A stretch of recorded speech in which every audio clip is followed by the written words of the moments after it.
I am in New Harmony, Indiana.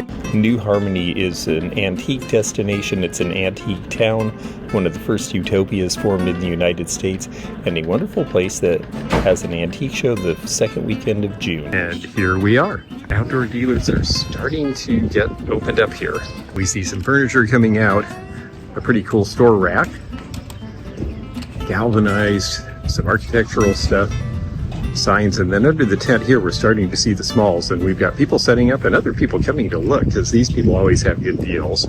Well, it's Sunday morning and we are just getting ready to open inside for the New Harmony show. I'm going to show a few of the booths outside while I have a moment. Out on the street you could find just about anything. That's a very cute embroidery piece. Look how the edge is her dress. That's really neat, and a very fun 70s fabric underneath there. The scooter looks like it would be fun to pedal down the street, and you could use it here once you get a handful. Or maybe you need this old grocery cart for $30. That's a neat one out of the 1950s with that blue plastic handle. Just getting set up again for the day here. We were afraid of rain, but actually it's been surprisingly nice, which has been great. And here's a nice pair of Fostoria candlesticks, only $19.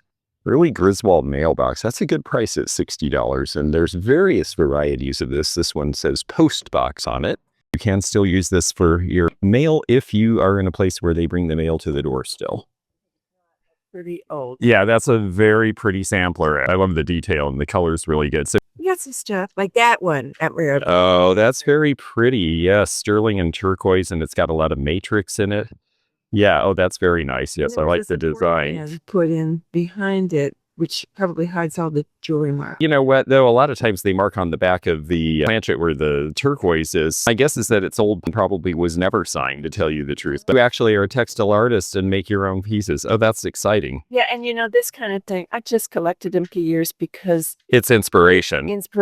and it's keeps me humble. When I'm complaining about how hard something is, I just look at something like And you think, oh, well, someone spent every day for months and months and months. And right, exactly. Here I am, like, I did these. These are really cool, though. They're really fun. I had noticed these. Yeah.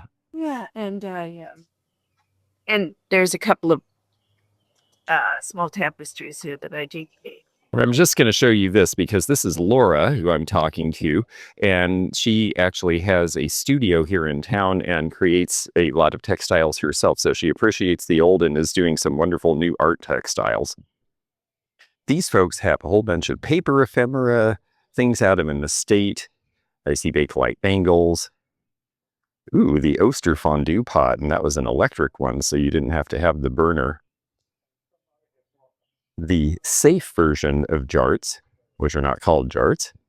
Closing out pink depression glass. It's funny, they're closing it out right when I am starting to pick it up again.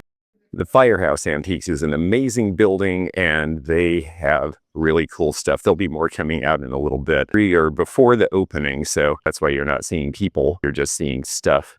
But the dealers are starting to get prepared. There were a couple of weddings in town last night, so we're expecting that there might be interest in something like this. Farm junk sells because it's fun to decorate with, and farm junk can be just about anything you find in an old barn. Only $10 for this galvanized piece.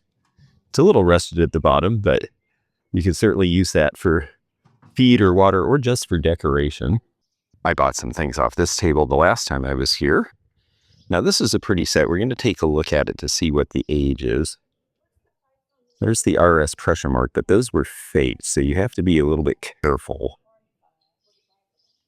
Let's take a look and see if it has the period after the pressure. It does, so it appears to be legitimate. It's a chocolate set. Chocolate sets have the spout up high. A coffee pot generally has a long spout low, and a teapot is more squat. So that's how you tell the difference. $110 for the set. You're an airplane fan. Wow, this is really a neat lamp from about 1980 with nostalgic old World War I era airplanes on it. I haven't seen this piece before. This is a neat looking counter display here. You would open up and reach in to get your things. It's in pretty reasonable original condition. Nice water cooler here, and it's got the metal spigot, so you know it's got some age. It's the Crown Mark, which I think is Monmouth, and it is priced at $85, which is a pretty decent price for those. We're getting into summer here. It's definitely more demand at this point. Cigarette Girl. A lot of pinups were used for these punch cards. If you won, you got cigarettes instead of money, and it cost a whole penny to try.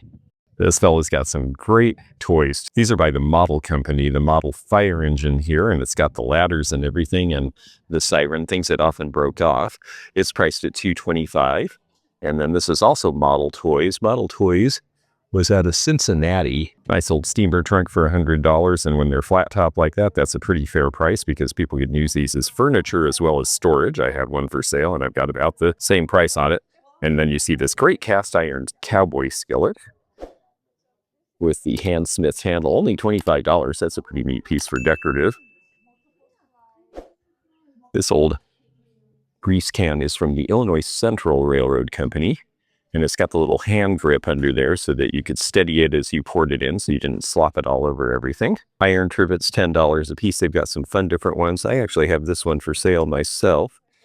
They're interesting when they have names on them. This one is a particularly old one, Best on Earth. Best on Earth. Well, that pretty much means you don't need to bother with any other ones, right? But they come in all sorts of different interesting shapes. And then, my goodness, pinups. Yes.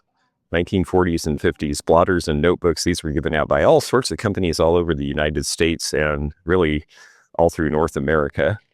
They're very cute. They're fun to collect. There were various artists who were fairly famous doing these drawings. This one here is an Eldgren for Pioneer Salt Company. She looks like she can shake that salt. This just makes me smile. Some of the cold paint is worn off of the surface, but the ostrich is really something else. This is brush pottery, descendant of the Brush McCoy pottery. And this is probably from the 1940s or 50s, looking at the way it's made. $15 is a great price. So you have to just accept the fact that they're hard enough to find, that the paint isn't perfect, but there's something really rustic and cute about it that way. Colored aluminum beverage sets seem to be pricey these days, but the cake covers are surprisingly not. And $22 seems like a good deal for that piece. Just getting uncovered here. We're getting close to the start of the show. Golf carts are the preferred transportation around here, as you can see.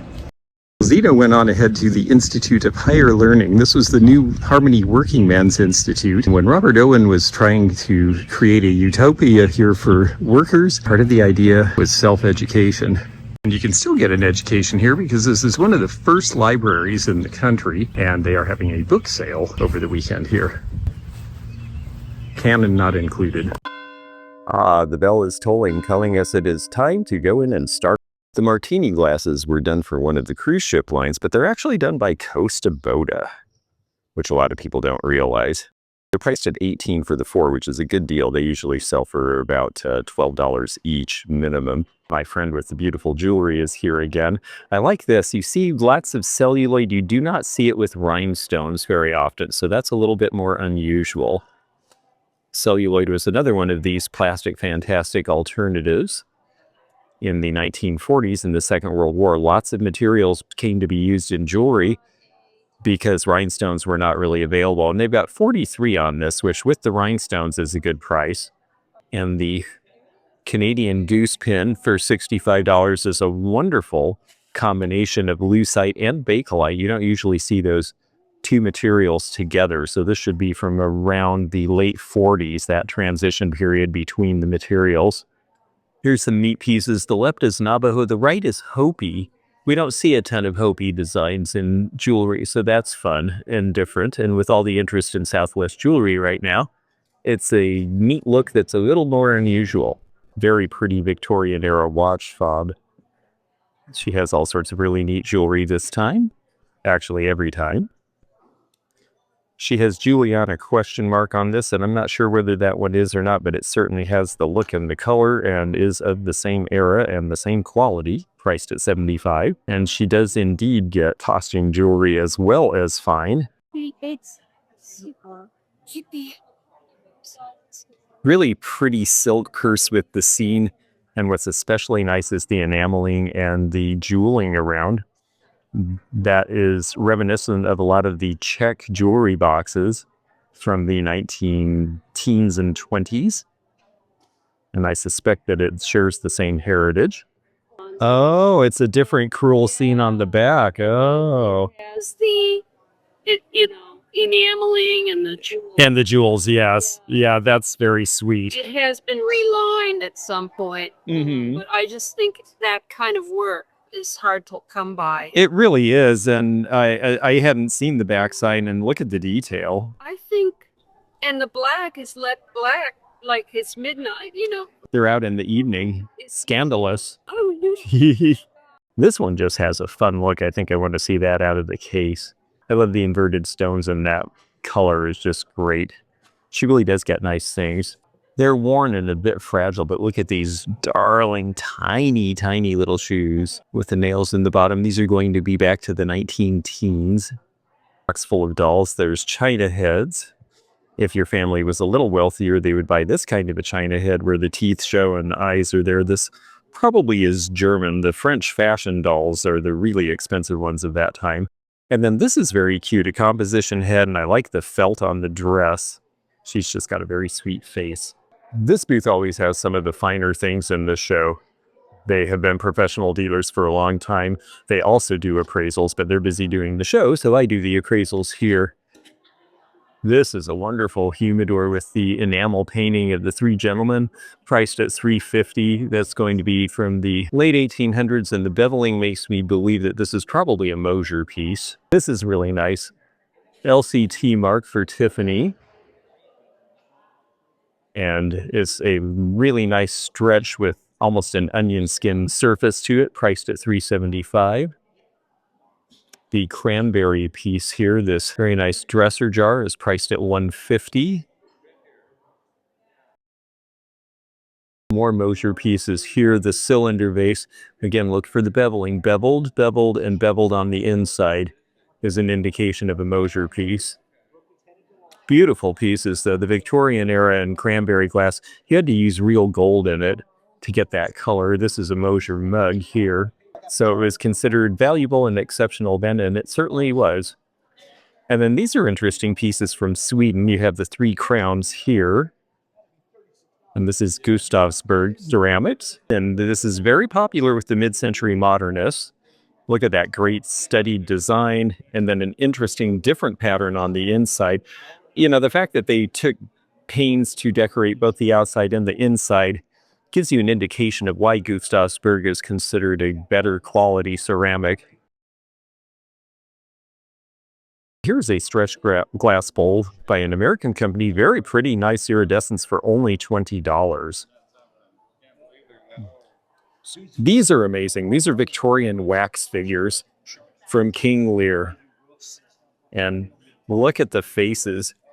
Wax flowers, wax figures were very popular in the late Victorian era. They took a lot of pains to keep these out of sunlight or heat so that they wouldn't be destroyed, but a lot of them ended up being destroyed anyway, so they're hard to find. $175 on that set. Billy Whiskers. This was a book that was reprinted when I was a child, and it was a great book, actually. And this is the original by Francis Trigo Montgomery, priced at $25.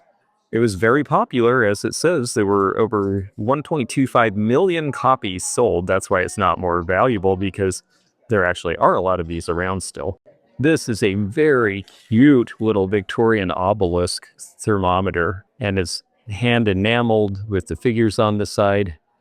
You know, at that time, they put so much detail even to the most basic rudimentary things, and that's what makes them so fun to collect and see now. Very pretty piece of stained glass. I like the way that they're able to display it so you can get the light through it. Sometimes it shows it's hard to do that, and this works really well. This is a car you don't see very often, the Wonder Car made by Irwin Toys in the 1950s. Plastic fantastic. This is a 1953 Ford, and it's a friction drive that turns around and has the magic wand so you could actually direct it. That's a really neat piece. He didn't have a name at first, but he became known as Michigan J. Frog because of a 1955 Looney Tunes cartoon that almost everybody who is old enough to have watched Looney Tunes remembers today. He eventually became the spokesfrog for the WB network when it came out. And this has its certificate of authenticity because this was done by Stife at about that time, priced at $165 now.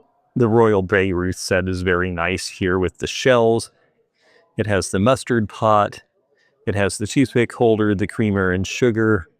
And this little jam pot here in wonderful condition. These are from about 1910 to 1920 with the luster, and it's priced at $225 for the set. This dealer has wonderful things, everything from the pilgrim glass vase in the center there to this nice Rosehill tourmaline. That's a wonderful glaze. I'm seeing a lot of interest in pottery and ceramics. It seems like it's starting to really take off. The flamingo tray is $35. Of course, you know I like that very much. Who's got the button? Well, this dealer does. The anthropomorphics are so much fun. This one is the Napco Jam. $39.95 seems like a pretty good price on that. There is so much interest in these right now. $75 for ketchup. Ketchup's a little harder to find. And it says with spoon on lid. So I'm imagining the spoon is connected to the lid like the Holt Howard and the PYR. Oh, and I see this is ketchup and mustard for one price. So actually, no, that's a pretty good price too. I like the little cast iron tank. It seems a little different than everything else in the space, and you know my theory about that. This is an original one. It does have a little bit of a gap in it. Usually I'm suspicious of things with the gap, but when I look at the way this is made, everything else about it does seem to be right. And that gap may have to do with actually the aging or being played with because it is tight on the other side. This is really neat. I'll leave it in her ribbon because it does play, she says, and we don't need to necessarily test that. We'll take her word for it. It is a German accordion and it's child size, and it dates to about 1900. Very cute piece. Souvenir books were very popular starting around the teens, and that is when the Panama Canal was finished. This is a 1939 edition, but this would have come out earlier, looking at the type and everything. And they show everything from the Bay of Panama to the cut when they were building it. Some of the folks who lived in Panama at the time. The Canal Administration Building, well, they spent lots of money on that, didn't they? Very interesting vision of how this amazing engineering feat came to be. It took decades for them to do it. The French tried and failed because of malaria.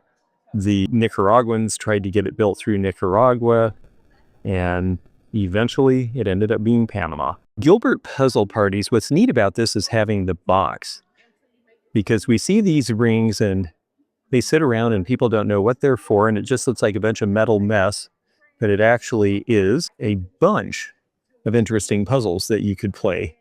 And it had a lot to do with dexterity. Gilbert toys tended to be things like erector sets and things that would make children learn how to do things rather than just playing, which is kind of a neat idea. And great graphics. Those of you who are pickers, don't overlook jackets from the 1970s, these big sort of stitched affairs that had foamy feel to them and often advertise companies that don't exist in the same form anymore, like International Harvester. Also, old shirts related to occupations, to bowling leagues. Tennessee Jerseys must have been a company that made some of this stuff. There are definitely collectors for these, and you see prices as high as $40 and $45 on a lot of these. Aunt collected rug beaters for a long time. You would hang your rugs up and whap them with this to get the dirt out, because vacuum cleaners, well, they didn't exist. Some cool mid-century pottery. She had quite a bit more, but a lot of it is sold and gone. This piece in the middle, I always like the treatment on. This is a Shawnee piece. You can't really read that mark very well in there because this is a sort of speckled glaze that camouflages it, but that's who did that one in the late 50s. These are the folks who put on the show. If you are interested in doing the show in the future, well, these are the people to contact, and they've been doing it for 22 years. They used to have the Firehouse Antiques across the street, but they sold that recently, but they still have some of the old Firehouse stuff left. And the people who bought Firehouse Antiques are great, and they are involved with the town and its promotions and things as well. They have some really great advertising pieces. Working order is very important on these electric clocks because the motors are not particularly great. And if they don't work, they're very hard to fix.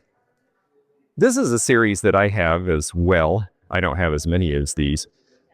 These were done by Ralston Purina, but they quoted everybody from Elbert Hubbard on up in terms of philosophy, and it all is very, very strong philosophy from their educational service division. Keep your promises. Eat high, score better. It tastes good. Well, okay, that one's a little more of an advertising pitch. He who can thinks he can. Great way of looking at life. Because experience is a hard teacher, she gives the test first and the lesson afterwards. But that's okay too. That is how we learn. Guide service, that's a pretty neat old sign. This is really cool here, the Kyle keys. This would have hung outside a hardware store in a small town or any other place that had a key making device. It's priced at $3.75. They're hard to find now. And this is a license plate topper. You would screw these into the top of your license plate and they would advertise anything from what you did to where you'd been. There's a lot of reproductions of these. This clearly is not, because you can tell the age. This handsome store display counter with the wainscot is sold. A lot of big furniture sold here, which is interesting because furniture has been, for me, a pokier part of the market lately, but we watched 3 or 4 good pieces go out of this show yesterday, so maybe it's turning around. Ice cold watermelons and beer. Well, summer is coming, so we might need a little of either of those. There was more jadeite here 20 minutes ago, and it appears that some of it is sold, and this is only priced at $30. This is the batter bowl. I typically get about $50 for this piece, so it does have one little white spot. The jadeite sometimes will start to wear that way, or it could have been a factory imperfection because I don't think this was used all that much. Swamp root, that is the kidney, liver, and bladder cure, and you certainly probably needed all of those things. Maybe from taking swamp root, who knows? This is from about 1900. Look at the old wallpaper somebody used inside of it to make it a carry box. That's cute. It's priced at $75. Primitives do very well here. I have some awesome chocolate molds here too. Look at the bunnies and the big face. You don't really see the big face very often. And then a Santa Claus mold here as well. They have them for pretty much every holiday. And of course, the more obscure holidays are more obscure and harder to find. Halloween stuff, of course, goes very well, and you occasionally see turkeys for Thanksgiving. If you like primitives, if you like farmhouse, here's real farmhouse. Crockery, this is a great old crock. The Buckeye Pottery Company is one you don't see as often. Macomb, Illinois, that's going to be from probably about 1940. The number, of course, refers to the number of gallons, so it's an 8-gallon, and it's heavy to lift even without being full. Cute little pig femur. I believe this one is, if I remember right, Stanford pottery. It's not Shawnee, even though it has that look. It's a little different than the Shawnee pig. The old store display is cool. Another good crock here. I did not know anything about the Whitehall companies. Whitehall was a town in Illinois, and there were several pottery companies that made all sorts of things there in the early to mid 1900s. I only found out about them because I bought a vase here at the citywide garage sale several years ago that was made in Whitehall. So that was my introduction. Not being from this part of the country, I've had lots of fun new things to learn. Quilts, of course, very popular in this part of the country as well. These are nice 1930s era. You can tell by the fabric. If you're enjoying this as much as I am, well, please click that button to subscribe, because then you can click the bell to be notified of our future videos. We do also appreciate the folks who are able to help with memberships, because it does fund some of this crazy amount of travel and effort that we put into this, but we love doing it. If you're interested in membership information and the perks that it brings, there are 3 different levels of membership, and you can look under the dash line in the description of any video to find out all about it. This is Remember Yesterday Antiques, and it's just so much fun to see the way that people put these things together, because a lot of people have displays like this at home, and a lot of this stuff is very useful and functional, which is the point. I mean, if you have an old whisk broom, you might take it down and use it once in a while, and cutting boards. And so primitives are not just fun because they look cool. They're useful potentially. You can actually use old tins as containers. You can actually use old mortars and pestles and things like that. So fun to collect, but not just something that you look at. Actually can be part of your everyday life. They have the set of 4 jadeite bowls for $2.45, and that's in the swirl pattern. The small one is the hard one to find. Not everybody got the smallest one in the set. And then they've got some nice McCoy planters here too. The butter churn is a neat piece. Just a good looking space. Around here, they will call this a possum belly cabinet. Out west, we just call them a belly cabinet because we don't have so many possums. Not that we don't have any, but not like they do in this part of the country. It's on sale for $350, which is really a wonderful price. And again, if you need extra kitchen space and you don't want to spend thousands and thousands of dollars remodeling, well, you get extra counter space, you get extra storage space, and you can move it with you. A lot of people these days are wanting things that are things they can take with them. Younger collectors and people setting up first homes especially realize they may not be there forever. So something like this is nice because instead of paying to renovate an entire kitchen for tens of thousands of dollars, you can buy kitchen queens and possum belly cabinets and things, and you will have all the space you need, and it's flexible. Heinz lunches. This is a great Heinz soup display. Now, typically they would have two of the bowls here, but these would have been used in cafes in the 1950s. It's fun that some of the formal looking things like red transferware mix really well with primitives. They have 5 for $47. That's less than $9 each. And this is a nice old pattern. You can tell by the mark here. This is Ronsu. This is English and actually should date before 1891 because it does not have a country of origin mark on it. This one is $19. The prices on transferware here are really good. This is Woods Burslem. Now, this one says England, so this is 20th century. And then this has a wonderful scene on it. This is part of, I believe, the Historic America series, yes. Broadway in New York, Barnum's Museum, and that's by Johnson Brothers. These were done in the 1950s, but of course they herald a time much earlier. The cheese boxes seem well priced too. $26 on this one. I always like the wraparound. You know, these were not intended to be here 100 years later. So the fact that any of them still exist is pretty amazing. And here is something that people do with Crocs. You don't see a ton of big ones, but when you find a big one... 20s. Yeah, they're great. 20s are heavy. They are really heavy. Can you imagine actually having it full of stuff? Sauerkraut. Yeah, sauerkraut. I know. So you've got... That's done it. Yeah, it's amazing to me, actually. I mean, I think about, you know, my great aunt was 4'11" and she hauled one of these things around, and I don't even know how. I mean, it was just, yeah, she managed it somehow. They, well, they were because they had to work out on the farm and they had no choice. You just made it work. No, these are from Huntingburg, and my mother was from Huntingburg. I was born. Oh, really? Oh, okay, yeah. Wool was a big concern there, yeah. Absolutely. Started in Evansville, then went to Huntingburg. Then went to Huntingburg, right, exactly. The early Evansville pieces are really hard to find. I think the prices are good on a lot of this stuff. This toll-painted tin is very fun.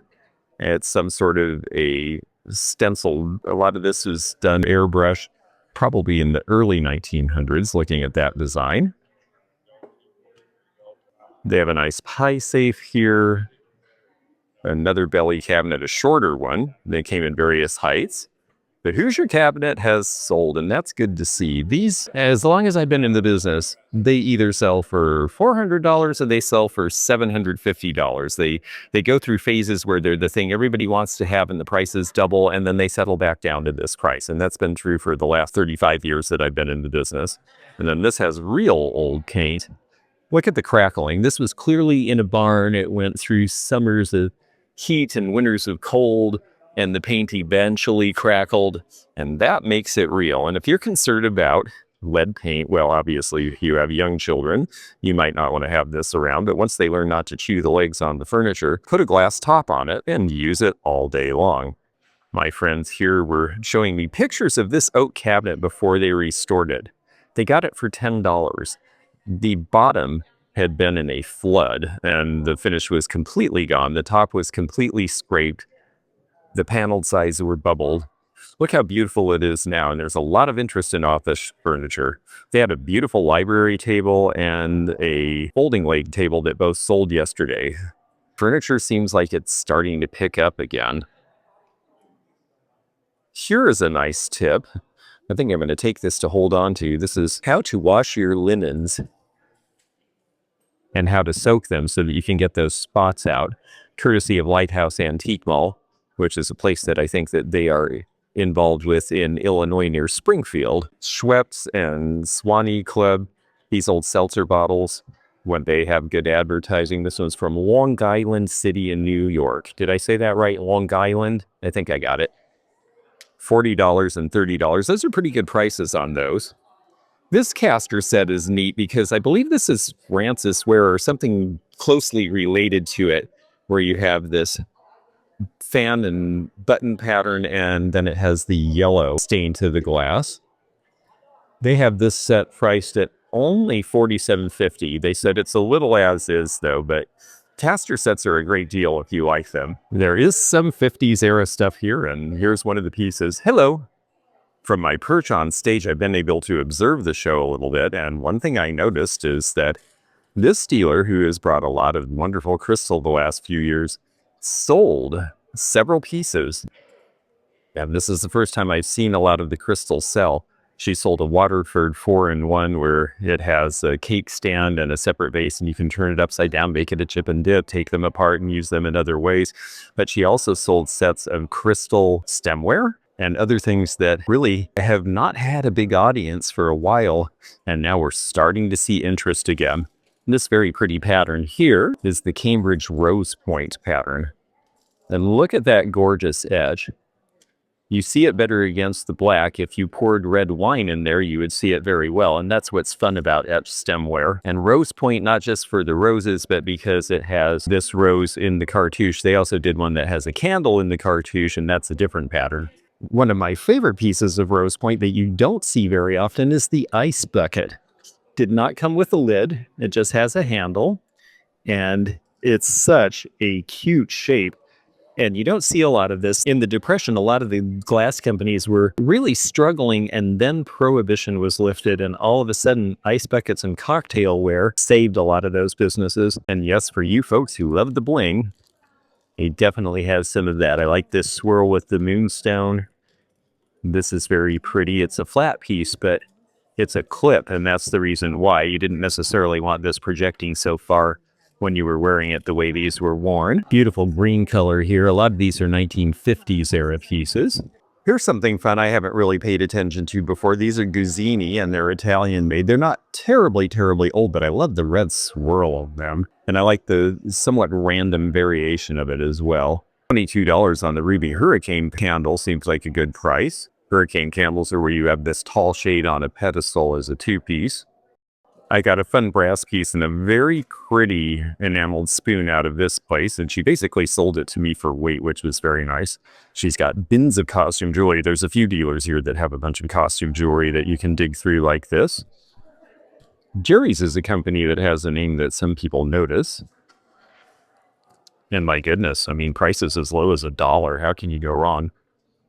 This is a fun set here. I remember these out of the late 70s, this sort of raffia ware. We are starting to see people collect plastic sets. I just sold a plastic bar set that was signed from the early 80s for $65. So don't overlook the plastics. We have a generation that was raised with them, and they are collectible to them. This is one of the cuter Florida souvenir ashtrays that I have seen. Look at that. Happy Sun.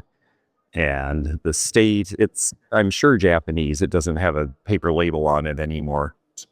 And this is just before Disney World. I think I might have to have that. This is nice with the open work.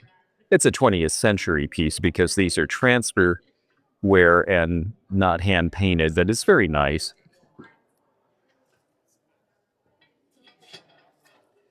And I have not seen a 3-tiered aluminum server from the 1930s before, but I really like this pattern. It reminds me a lot of Fostoria's Trojan pattern. That design and the way it overlaps is neat.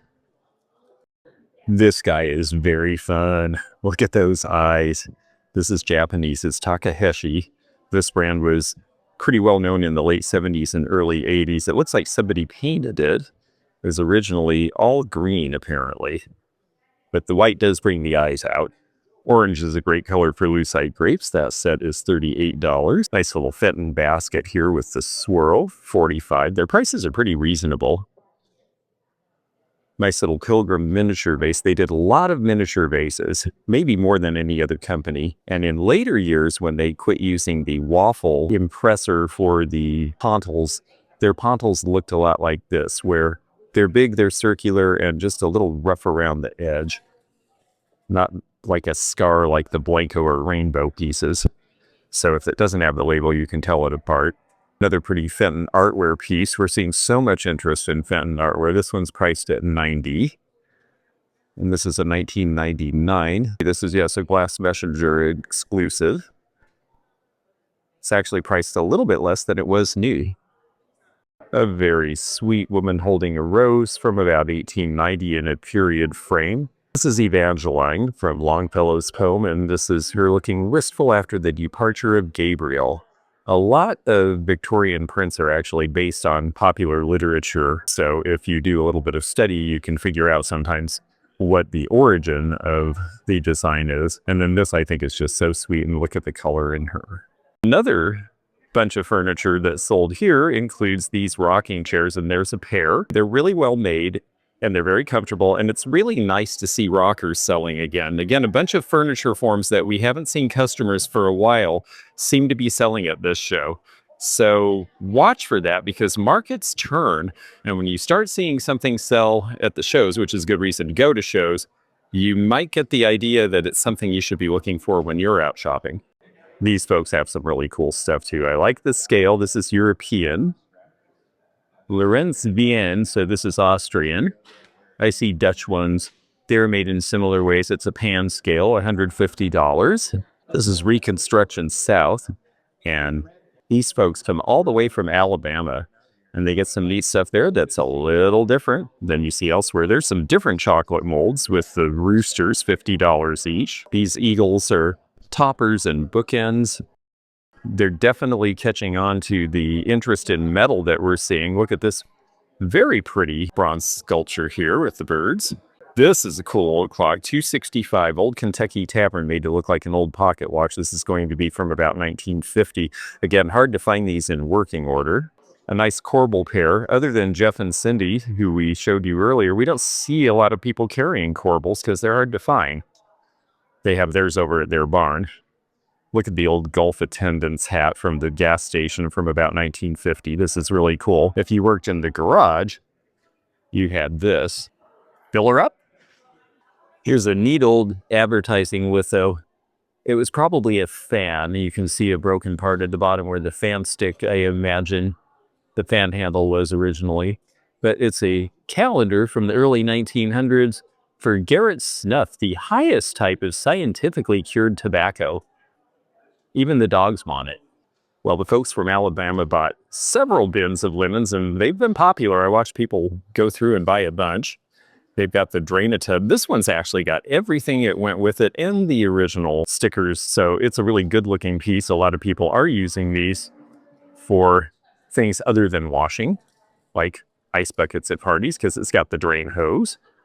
Here's a different version of Seine. And then a horse trough. This is an old bread bowl, a very large one too. You see the wormwood. It's a dough bowl. It's priced at $150. That's a good price for one that actually is old and that size. In fact, that's actually a very good price for that. And then I wanted to show these. These are Uhl chairs. These were designed by Clement Uhl and made in Toledo, Ohio. And they are very popular because they have this interesting shape. They have this pierce work on the bottom. They have $250 for the pair. In perfect condition, I see these often priced as high as $300 a piece. So Xeno and his mom are behind me, and we are going into the most futuristic business, not only in New Harmony, but maybe the most futuristic ice cream store in the universe. This is called Fire and Ice, and I just think the atmosphere is so amazing. Yes, they have arcade, but wow, look at this place. It just throbs in neon colors, and look at the ceiling. It is cotton candy goodness all over the place. It's really fun, and yes, they have locally made ice cream that's very, very good. I can attest to that. the whole atmosphere. This is the gift shop back here. Everything in the gift shop is also futuristic and crazy looking and has all the color you could imagine. This would be a very, very fun place as a kid. I would have loved this. Yes, you can play all sorts of the old favorites. And then you go back out to this world. So one little place with futuristic modernism in this otherwise very antique town. These are me. These are wool carders. And it's interesting that they took time in this case to do some decoration on it. And this one has this detail, which is unusual. This one's for wool and flax on the right, and the one on the left, I'm not actually sure. I know it's a wool carder. I'm not sure what the difference is, but we have a viewer who will, I hope, tell me in the comments. Hummels still sell if they are particular ones, and the scarcer pieces are things like these lamps. This has the full B mark, so these are from the early 1950s when the GIs started sending them back to America and they became a big collector item, and they are priced at $300 for the pair, which is really not bad because the lamps are harder to find and they even have cute shades. These are really cool. These are what you do with spoke hubs, and I wanted to show you some that have been rigged up as lights because the light comes out from the inside and it's a really interesting look. It's spun in a primitive or Western environment. So that's why people buy these old hubs when you see them out at barn sales and such. Josie from Archie, this is the beginning of the Josie story. Well, we're getting near the end of the show, but I wanted to show you the side room because there's always fun things here too. More pretty jewelry, a little Shriner's pin there up at the top. Look how cute the children in these old tin types are. Hello there, how are you this year? Well, hey, how are you doing? Nice to see you. The other one's logo or something. Oh, I see. H. Yazi, yeah. Yazi. Yamzi, yeah. Because we had a Western store for 8 years. And Oh. we bought it from the traders that came from Arizona. Oh, how neat. I've always liked the watch bands. You're really buying the watch fan, not the watch. Exactly. You know, it's funny. I have never seen a good watch in these. It's always a cheap watch in these beautiful bands. And they don't, and the jewelers don't make the dip in money anyway. Right, because they're cheap watches. Yes, I always thought, well, gee, if you put a nice watch in these, that'd be even more fun. But the bands are beautiful. I would say of the two, this one's probably the better because of the larger I stones. think so. I said that myself. To me, Yes, this one, I said the other one is made the silver. it's more about the silver work, exactly. And it's just really a style, you know. A lot of men who wear them want these big chunky stones, but a lot of women want to see more of the work. Actually tried that anything. You know who is young? Young people are really liking the Western look, absolutely. I'm glad to hear that. Yes, I do think younger people are appreciating things, and I'm glad that you had some success with them because I feel like they're coming into the market and they're starting to understand and they're realizing how neat this stuff is. And also, you know, I think they're starting to appreciate something that is, you know, not just factory made in Asia and there's 50 of them in a row. You know, if you want something that really is different, this cute little guy is running for his life. A bunch of cute dog stuff here, actually, 1930s and 40s. This one is made in Japan, the Scotty little jar there. And this one's a wall pocket. And look at the orange bows on this set of bookends, $42. Here is an interesting conundrum. So we have these two vases, and they look essentially the same. Little different glaze inside, slightly different size of color, but pretty much identical. And yet this one is Highland from the southeast. And this one is marked Vanguard Accents. And I could have sworn that was a California pottery company. So now the question is, did Highland sell their molds for them? Did Highland produce under a separate name? Something really beguiling to me about the shape of this. I don't think I've ever seen this piece of glass. It's just pressed. But that's just such a cool shape. It looks like a 70s era color. I have to admit, I'm a little stumped by that one. I've never seen that. Lisa found out about Salmon Falls pottery from Crazy Lamp Lady. It's a relatively contemporary pottery. I think it's got a 2002 date on it, but it's really nicely done. And I had not paid attention to this before. I'm learning to pay attention to studio pottery, though, thanks to her. I personally like these corporate tags where they had the face of the person, and this was what you had to wear to get into work every day, particularly during the Second World War. Here's an interesting thing. These are for the crisscross card machines, and you use a nickel, and it was like a Nickelodeon where these would flip and you could see the various things. And this is a Jaguar XKE and an Alpha Coupe. Those are worth a fortune now. These are made in Amityville, New York. Yes, the same place as the Amityville Horror, but this is a really interesting series here. 2 for a nickel, 3 for a nickel. And then you can flip through them. Ooh, somebody marked that one down way back when.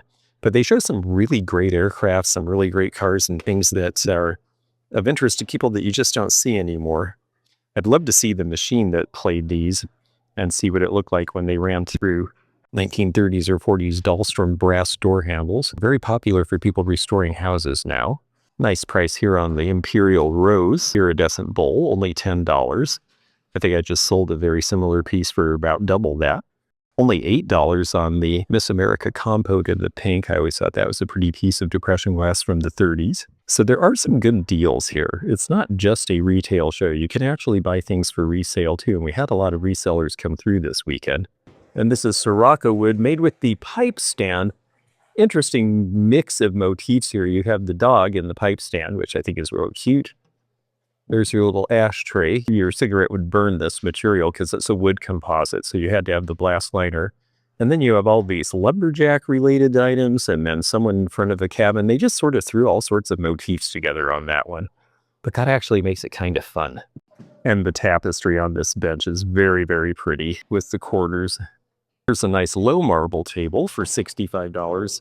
Cut down coffee table height. Yep, cut down to coffee table because they did that a lot in the 20s with the old Eastlake pieces from the 1870s. But actually, it would work great as a coffee table. And I'm seeing more interest in marble top than I have for a long time, it seems. You too? Yeah, a lot of Andros are buying it for the porch. Yes. Washing them, distressing them, Yeah. plant cells. This rusty, crusty, flaky. Oh, and look at this. This has been replated. This is, Kurumana Khan, 1970s. Belonged to her great grandmother. It has bunny rabbits in the handles. Or a video. So how cute. $100, they could replate it. Oh, I'm sure. Replating's not cheap. Spoons are stirring. Kisted handle. Oh, very nice. And chest. Wow. Yes, I like the hand chasing on them, and those look like they're, well, the whole thing is probably, what, 1890 or so? Turn this into. That is lovely. And yeah, for the cost of the replating, $250 is actually a pretty reasonable price for it again. Not only do I like your collection of mirrors from the 20s, but I really like the way you got them displayed. I never thought of just You should have seen it when I started. They went, all up the wall, but you must have sold a bunch. oh, well, yeah, I did. Yeah. We had a bunch, so. Oh, that's wonderful. Yeah, they're really pretty. I like the ones with the etch particularly. They're priced in the $100 range. This is how you do farmhouse. You use old stuff and you can get a really cool look, and you're using stuff that is actually genuine. But in the middle, we have this spot of color, and this particular piece is a Camark piece. And I love the fact that you can arrange in it, and they are asking $34. That's from about 1940. Well, I just can't say enough about this wonderful town and these people who make it so fun to do this antique show. I'm so glad I got to shop too. I bought some really neat stuff, and a lot of people who came went home with some really nice additions to their collections. If you enjoyed this video, check out this one. Also, click thumbs up to like this video and check the description for information about our Patreon, our memberships. We've got a lot of different levels with different perks and bonus videos and early content. Also, please do check out our website, theantiquenomad.com, for appraisal help. And we'll see you again for more adventures in the antique and vintage community soon. Bye for now.